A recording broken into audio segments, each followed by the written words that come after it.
الم تر الی الذین اوتوا نصیبا من الکتاب، کیا تم نے دیکھا نہیں ان لوگوں کو جنہیں کتاب میں سے ایک حصہ دیا گیا تھا، یؤمنون بالجبت والطاغوت ویقولون للذین کفروا ہؤلاء اہدی من الذین آمنوا سبیلا، وہ ایمان لاتے ہیں بتوں پر اور شیطان پر، طاغوت پر، اور کہتے ہیں ان لوگوں کے سے کہ جنہوں نے کفر کیا یعنی مشرکین، ہؤلاء اہدی من الذین آمنوا، ان اہل ایمان سے تو یہ زیادہ ہدایت پر ہیں، اہدی سبیلا، یہ لوگ زیادہ راستے پر برحق ہیں۔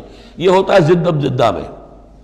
اب ظاہر بات ہے انہیں معلوم تھا کہ محمد اور ان کے ساتھی صلی اللہ علیہ وسلم ورضی اللہ عنہم وہ کن کن چیزوں میں ان سے مشابہ تھے، توحید ہے، ایمان بالآخرہ ہے، موسیٰ کے ماننے والے ہیں، تورات کے ماننے والے، لیکن جب زدم زدہ آتی ہے تو کہتے ہیں یہ مشرک بھی بہتر ہے ان مسلمانوں سے، تو ان کا دین بہتر ہے، یہ تو گویا کہ بالکل ہی کسی حیثیت ان کی ہے ہی نہیں۔ اور اس میں ظاہر بات ہے کچھ کہہ بیٹھتے ہوں گے ہاں جی آخر آپ کے بتوں میں بھی کچھ نہ کچھ تو ہے نا، لیکن یہ کہ یہ مسلمانوں کے پاس تو کچھ بھی نہیں، یہ تو سرے سے خالی۔ یؤمنون بالجبت والطاغوت ویقولون للذین کفروا ہؤلاء اہدی من الذین آمنوا سبیلا اولئک الذین لعنہم اللہ، یہ وہ لوگ ہیں جن پر اللہ نے لعنت فرما دی ہے۔ ومن یلعن اللہ فلن تجد له نصیرا، اور جس کو اللہ ہی نے لعنت کر دی ہو اب تم اس کے لیے کوئی مددگار نہیں پاؤ گے۔ ام لہم نصیب من الملک، کیا ان کا کوئی حصہ ہے اختیار میں، بادشاہت میں؟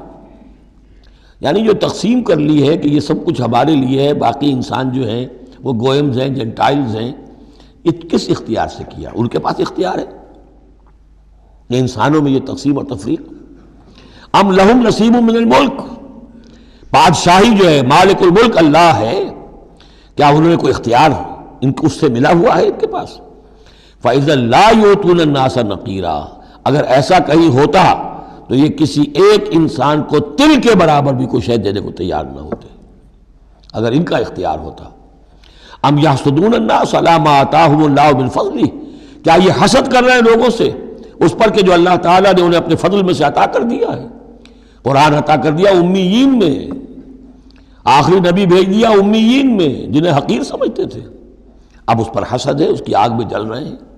ام یحسدون الناس علی ما آتاہم اللہ من فضلہ فقد آتینا آل ابراہیم الکتاب والحکمت وآتیناہم ملکا عظیما، تو ہم نے آل ابراہیم کی نسل کو عطا فرمائی کتاب بھی، حکمت بھی، اور انہیں بہت بڑی حکومتیں بھی دی۔ یعنی تمہیں بھی اگر ملی تھی تو ابراہیم کی نسل ہونے کے ناطے سے ملی تھی، کتاب ملی، تورات ملی، انجیل ملی، تو یہ جو دوسری نسل ہے یہ بھی تو اسی ابراہیم کی نسل ہے۔ آتینا آل ابراہیم الکتاب والحکمت، ہاں بنی اسرائیل کو کتاب علیحدہ ملی، حکمت علیحدہ ملی، تورات علیحدہ تھی، انجیل علیحدہ تھی، اور یہاں کتاب اور حکمت ایک ہی جگہ پر قرآن میں اللہ نے جمع کر دی ہے بتمام و کمال، اور ایک ہی جگہ پر جمع۔ وآتیناہم ملکا عظیما، تو جیسے ان کو ملک عظیم دیا تھا اب ہم ان مسلمانوں کو اس سے بڑا ملک دیں گے۔ یہ سورہ نور میں مضمون آئے گا لَيَسْتَخْلِفَنَّهُمْ فِي الْأَرْضِ كَمَا اسْتَخْلَفَ الَّذِينَ مِن قَبْلِهِمْ، ہم لازماً ان اہل ایمان کو دنیا میں وہ حکومت اور خلافت عطا کریں گے جیسے پہلوں کو عطا کی تھی۔ وَمِنْهُمْ مَنْ آمَنَ بِهِ وَمِنْهُمْ مَنْ صَدَّ عَنْهُ، تو ان میں سے کوئی وہ بھی ہیں جو ایمان لے آئے ہیں یا لے آئیں گے، جن کے دلوں میں کچھ رمق ہے، اور ان میں وہ بھی ہیں جو رک گئے ہیں، کھڑے رہ گئے ہیں، ہٹ گئے ہیں۔ وَكَفَىٰ بِجَهَنَّمَ سَعِيرًا، اور ایسے لوگوں کے لیے ان کو پھونکنے کے لیے بڑکتی ہوئی آگ کافی ہے۔ ان الذین کفروا بآیاتنا سوف نصلیہم نارا، یقیناً وہ لوگ جو ہماری آیات کا کفر کریں گے ایک وقت آئے گا کہ ہم نصلیہم نارا، انہیں آگ میں جھونک دیں گے۔ کلما نضجت جلودہم بدلناہم جلودا غیرہا، جب بھی اور جیسے بھی ان کی کھالیں جلدیں جھلس جائیں گی، جل جائیں گی، ہم انہیں نئی کھالیں دے دیں گے، نئی جلدیں دے دیں گے، لِيَذُوقُوا الْعَذَابَ، تاکہ وہ عذاب کا مزہ چکھتے رہیں۔ اب یہ بھی ایک بہت بڑی میڈیکل حقیقت ہے کہ جو اصل حس ہے پین کی وہ کھال ہی میں ہے، اندر جو ہے چاہے وہ ہمارے مسلز ہیں وہ ان کے اندر جلن ان کی ہوگی لیکن احساس نہیں ہوگا اس کا۔ اصل جو ہے احساس جلن کا، چٹکی ہے، کوئی اور تکلیف ہے، کانٹا چبھا ہے، اور یہ ساری چیزیں جو بھی ہیں اس کا سارا احساس جو ہے سینسیٹیو جو ہے وہ سکن ہے۔ تو سکن چونکہ ان کے لیے تکلیف کا موجب ہو رہی ہے، سکن جل گئی، اب انہیں نئی سکن دی جائے گی، بدلناہم جلودا غیرہا، اس کے سوا اور کھال دے دی جائے گی تاکہ وہ سوزش مسلسل رہے، وہ جلن کا احساس برقرار رہے، اس میں کمی نہ ہو، لیذوقوا العذاب، تاکہ وہ عذاب کا مزہ چکھتے رہیں۔ ان اللہ کان عزیزا حکیما، یقیناً اللہ تعالیٰ زبردست ہے، کمال حکمت والا۔ والذین آمنوا وعملوا الصالحات، وہی سائملٹینیس کنٹراسٹ، جب جہنمیوں کا تذکرہ ہوا ہے تو اہل جنت کا تذکرہ بھی ہے، اور وہ لوگ جو ایمان لائے اور جنہوں نے نیک عمل کیے، سندخلہم جنات تجری من تحتہا الانہار، ان قریب انہیں ہم داخل کریں گے ان باغات میں جن کے دامن میں ندیاں بہتی ہوں گی، خالدین فیہا ابدا، اور وہ رہیں گے ان میں ہمیشہ ہمیش، لہم فیہا ازواج مطہرۃ، ان کے لیے اس میں ہوں گی بڑی پاک باز بیویاں، وندخلہم، اور ہم انہیں داخل کریں گے ظلا ذلیلا، ایسی ٹھنڈی چھاؤں، گہری چھاؤں کے اندر ہم انہیں داخل کریں گے، ذل اور ذلیل، بہت ہی ٹھنڈی چھاؤں۔ یہاں اب وہ ختم ہوا حصہ کہ جو اہل کتاب کی طرف روح سخن اور خطاب تھا، اب پھر مسلمانوں سے۔ ان اللہ یامرکم ان تؤدوا الامانات الی اہلہا، اور یہ 2-3 آیتیں نہایت اہم ہیں قرآن مجید کی۔ سارا اسلام کا سیاسی، قانونی، دستوری نظام اس میں ہے۔ ان اللہ یامرکم ان تؤدوا الامانات الی اہلہا، پہلی بات تو یہ اللہ تمہیں حکم دیتا ہے کہ امانات سپرد کرو اس کے اہل لوگوں کو۔ فَإِذَا حَكَمْتُمْ بَيْنَ النَّاسِ أَن تَحْكُمُوا بِالْعَدْلِ، اور جب لوگوں کے درمیان فیصلہ کرو تو عدل سے فیصلہ کرو۔ پہلی بات یہ ہے کہ جو بھی آپ سیاسی نظام بناتے ہیں، انتظام کرتے ہیں، اس میں منصب ہوتے ہیں، منصبوں کی پھر ذمہ داریاں ہوتی ہیں تو اختیارات بھی ہوتی ہیں، اس کو دیکھ کر دینا چاہیے کہ کون اہل ہے۔ یہ کہ برادری کی وجہ سے، رشتہ داری کی وجہ سے، کسی کی دولت کی وجہ سے، کسی کے دھونس کی وجہ سے اگر آپ نے کیا تو خیانت کی ہے، پھر یہ امانت ہے۔ اس امانت کا استعمال صحیح ہونا چاہیے۔ عام معنی میں بھی امانت، جو بھی امانت کسی نے رکھوائی ہے اسے واپس لوٹانی ہے، لیکن یہاں یہ وہ معاشرتی زندگی اور جو بھی ایک اجتماعی زندگی کے جو اہم اصولوں کی حیثیت سے بات آ رہی ہے کہ ان تؤدوا الامانات الی اہلہا، جو بھی اہل ہیں اس کی استطاعت اور اہلیت رکھنے والے۔ نمبر 2 جوڈیشری، وَإِذَا حَكَمْتُمْ بَيْنَ النَّاسِ أَن تَحْكُمُوا بِالْعَدْلِ، پہلی چیز ہے سیاسی نظام، کس کو امیر بناؤ، امیر المومنین بناؤ، کس کے لیے تم ہیڈ آف دی اسٹیٹ بناؤ، کیا کرو، وہ تو جو بھی نظام ہوگا پہلے تو یہ کہ وہ اہلیت کی بنیاد پر ہو۔ نمبر 2 جوڈیشری جو ہے وہ مضبوط ہو۔ اذا حکمتم بین الناس ان تحکموا بالعدل، جب لوگوں کے مابین تم فیصلے کرو تو عدل کے ساتھ کرو۔ ان اللہ نعم ما یعظکم بہ، یقیناً اللہ تعالیٰ یہ بہت ہی اچھی نصیحتیں ہیں جو تمہیں کر رہا ہے۔ ان اللہ کان سمیعا بصیرا، یقیناً اللہ تعالیٰ سب کچھ سننے والا، دیکھنے والا ہے۔ اب تیسری ہے لیجسلیچر۔ آپ کو معلوم ہے یہ 3 پلرز ہیں ماڈرن سٹیٹ کے، چوتھا کہہ دیتے ہیں کہ پریس بھی چوتھا پلر ہے، یہ کہنے کی باتیں ہیں، اصل میں تو 3 ہی ہیں، لیجسلیچر، جوڈیشری اور انتظامیہ، ایگزیکٹو۔ ایگزیکٹو کی پہلی آیت آ گئی، جسے اختیار دینا ہے دیکھ لو کہ اہل ہے کہ نہیں، عدلیہ، اور اب تیسری بات لیجسلیچر۔ لیجسلیچر کے اصول کیا ہوں گے؟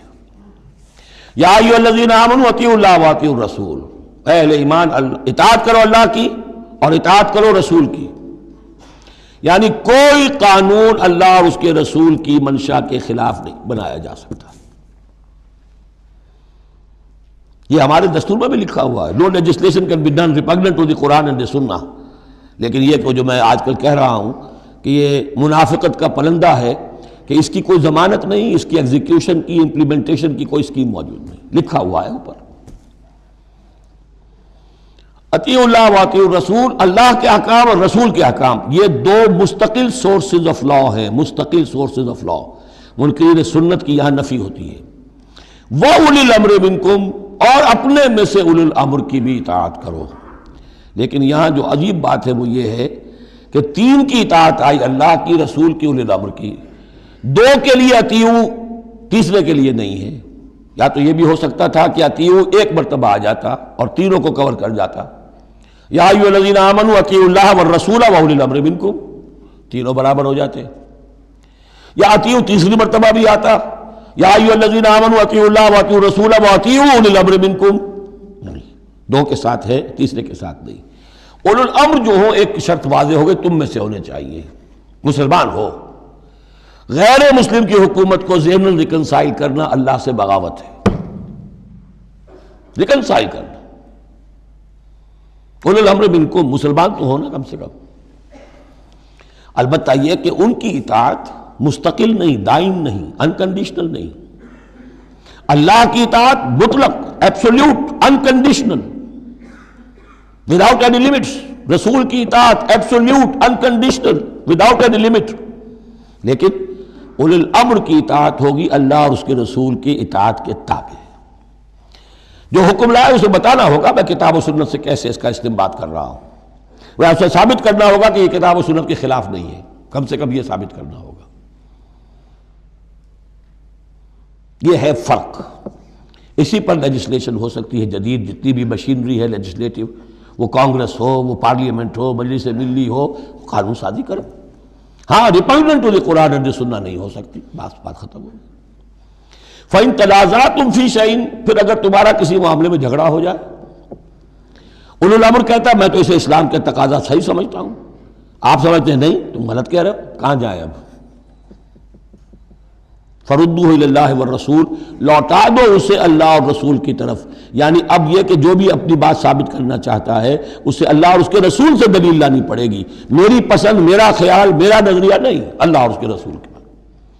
اور اس میں یہ بات ماننی پڑے گی کہ ابھی یہاں ایک خلا ہے، وہ خلا یہ ہے کہ یہ فیصلہ کون کرے گا کہ اس کی رائے صحیح ہے یا اس کی رائے صحیح ہے۔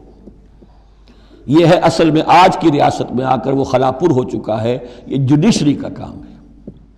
لیکن جب کہ ابھی اسلامی ریاست قائم ہوئی ہے عرب میں حضور کے زمانے میں، ابھی یہ انسٹیٹیوشنز جو ہیں شروع میں پوری طریقے سے آئیڈینٹیفائڈ اور علیحدہ علیحدہ انسٹیٹیوشنز تھے ہی نہیں کہ یہ لیجسلیچر ہے، یہ جوڈیشری ہے، یہ ایگزیکٹو ہے۔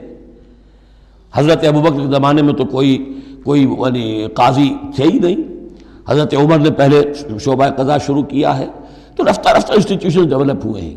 لیکن اصول یہ ہے کہ دو کی اطاعت تو ہے قطعی اور لازمی، انکنڈیشنل، ایبسولوٹ۔